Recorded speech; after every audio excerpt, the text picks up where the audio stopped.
Hello, everybody. I'm Joy Acosta, one of the leads on the University of Pittsburgh Prevention Research Center. And as you're getting out of school and heading out for the summer to your different vacations, I know the one thing that's the foremost on your mind is how can I apply implementation science to my vacation? So I'm here to just briefly walk you through how to apply Getting to Outcomes, which is an evidence-based implementation framework, to planning a vacation. So Getting to Outcomes has 10 steps. I'm going to walk through each step, tell you how it might apply to planning your vacation. And then at the end, hopefully, you'll have a good sense not only of what Getting to Outcomes is, but how it can be applied not just to planning a vacation, but to your work and to your other, important tasks in your life. So I'm just going to jump right in. Step one of getting to outcomes is needs and resources. So how do you know you need a vacation and what resources do you have available for a vacation? I might know I need a vacation if I'm feeling really exhausted, and I just want to rest and relax. Or I might feel like I need a vacation if I'm really bored and I just want to do something adventurous, feel inspired. The resources that I have for a vacation, those include things like, how much time off I can take, how much money I have, those kinds of things. So once you map out your needs and your resources for your vacation, you can move to setting your goals and your outcomes. Your goals and your outcomes should really follow directly on from what you've identified as your need for a vacation.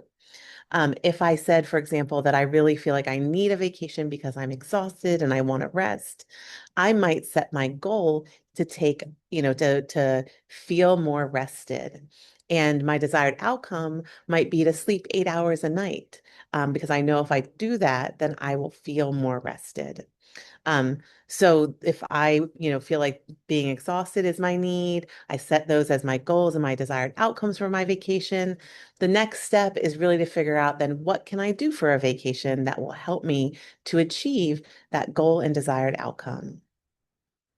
That's where step three of getting to outcomes comes in. Step three is actually best practices. These are best practices that you use to identify the options for vacation that you can take. Best practices can be things like talking to someone who has gone on vacation to the similar kinds of locations you're considering. It can be approaching a travel agent or relying on a travel blog or checking out a book, a travel book that's all about the location you're considering. These are all ways to kind of use best practices to identify vacation options.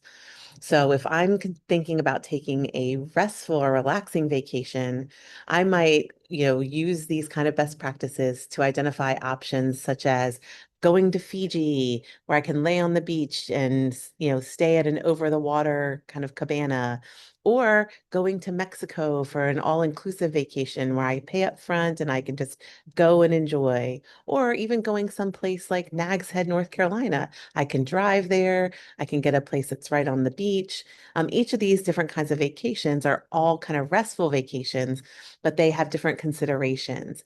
How can I choose between these three options? That's actually where steps 4 and 5 of getting to outcomes come into play.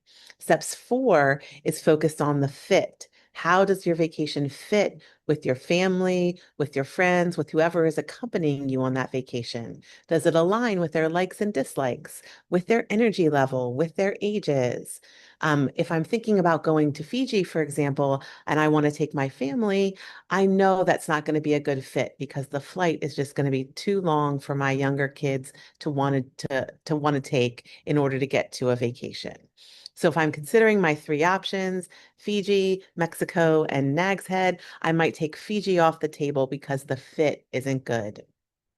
To continue to make choices between my last two options, I'm going to turn to GTO step 5, which is capacity. Again, these are the capacities that you need for vacation and which ones that you actually have. So it's looking at making sure that what you have aligns with what you need. That way, when you go on vacation, you can maximize your fun and minimize your hassle. So if I have Mexico and Nag's Head left, do I have the capacities I need? I know if I go to Mexico, for example, I'm going to want to go to the eco park where we can do tubing down the river. Um, when I think about the skills needed for that and the ages of my family members, that actually, I don't feel like we really have the capacity to do that. So I think I might then take Mexico off the table because we don't have the capacities to do all the things I would want to do when we are there. That just leaves one vacation option left, which is Nag's Head. And again, that's where step 6 of getting to outcomes comes into play. Step 6 is planning. This is sort of figuring out the who, what, when, where, and how of your vacation.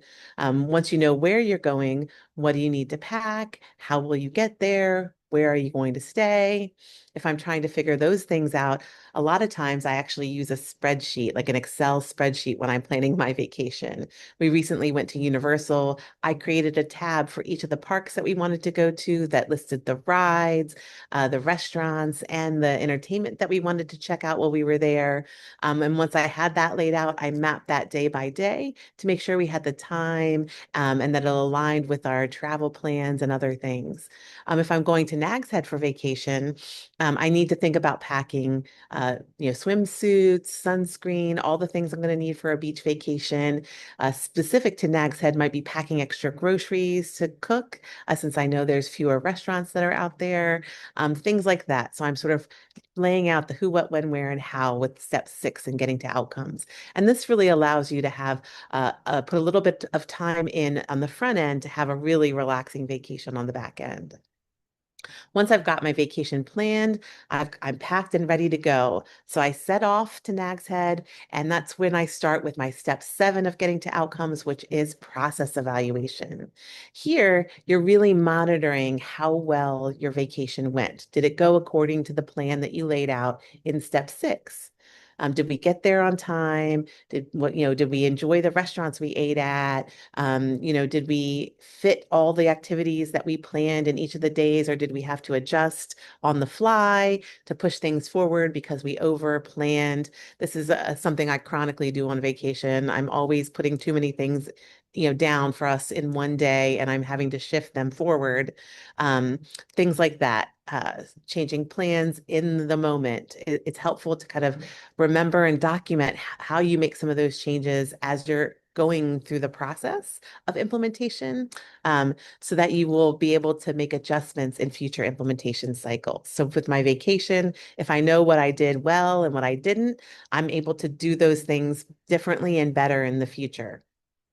So when I'm off to Nag's Head, everything seemed to go off without a hitch. The only real hiccup that we faced was when I planned our drives out. I had picked a time when traffic was supposed to be low. It worked out really well on the way there, but it did not work out well on the way back. I think we were hitting different parts of the country at different times, and so I need to readjust that in the future.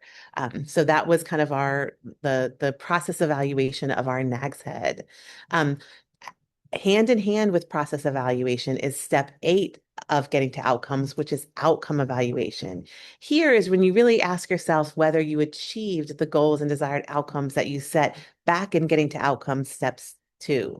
So if my goal was to, feel more rested, and my outcome was really to get 8 hours of sleep a night, did I do that? Did I get 8 hours of sleep a night when I went to Nag's Head, and did I come back feeling more rested?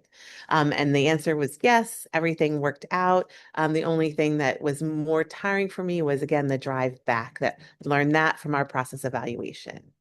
So it's really important to collect both process and outcome evaluation. Outcomes will help you understand whether you achieved your goals and desired outcomes, but the process will tell you why or why not. So we take the data from step 7 and 8 in getting to outcomes to really work step 9, which is continuous quality improvement. Here you ask yourself, what were the lessons learned from this vacation? What will we do differently the next time around, or what will we do the same because it worked out really well? If I were to go to Nag's Head again, I would definitely leave at the same time, but I would adjust the way back, our timing for that, for example. So that's step 9, continuous quality improvement. Again, it requires you to have done your 7 and 8 homework in order to really do a good job with step 9. And then finally, the last step of getting to outcomes is sustainability. if you enjoyed your vacation, if it achieved its goals and desired outcomes, how can I sustain vacation going? How can I continue to take relaxing vacations in the future?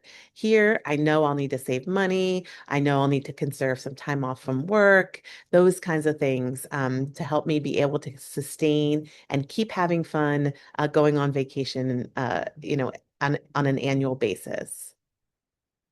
So, in a nutshell, those are the 10 steps of getting to outcomes, sort of from the needs and the resources to setting your goals and desired outcomes in step two, to really figuring out what the options are in step three, best practices, to winnowing down those options using steps four and five of getting to outcomes, fit and capacity, to then laying out the who, what, when, where, and how in step six, planning of getting to outcomes. And then as you're on that vacation, really looking at how it went in step seven, process evaluation, and whether you achieved those goals and desired outcomes that you set back in step two with your outcome evaluation. And then finally, using the great data from your process and outcome evaluation to continuously improve your vacation going and making sure you can sustain that vacation if it achieved your goals and desired outcomes in the future with step 10. So that in a nutshell is getting to outcomes and how to apply it to planning a vacation. So whatever you're doing this summer, wherever you're going, getting to outcomes can help you to get there and to have a fun and hassle-free vacation. Maximize your fun, minimize your hassle. For more information about getting to outcomes and about the University of Pittsburgh's Prevention Research Center, check out our website at pitt.prc.edu, or you can also follow us on LinkedIn by clicking that QR code down below in the corner. Thanks so much and have a great summer.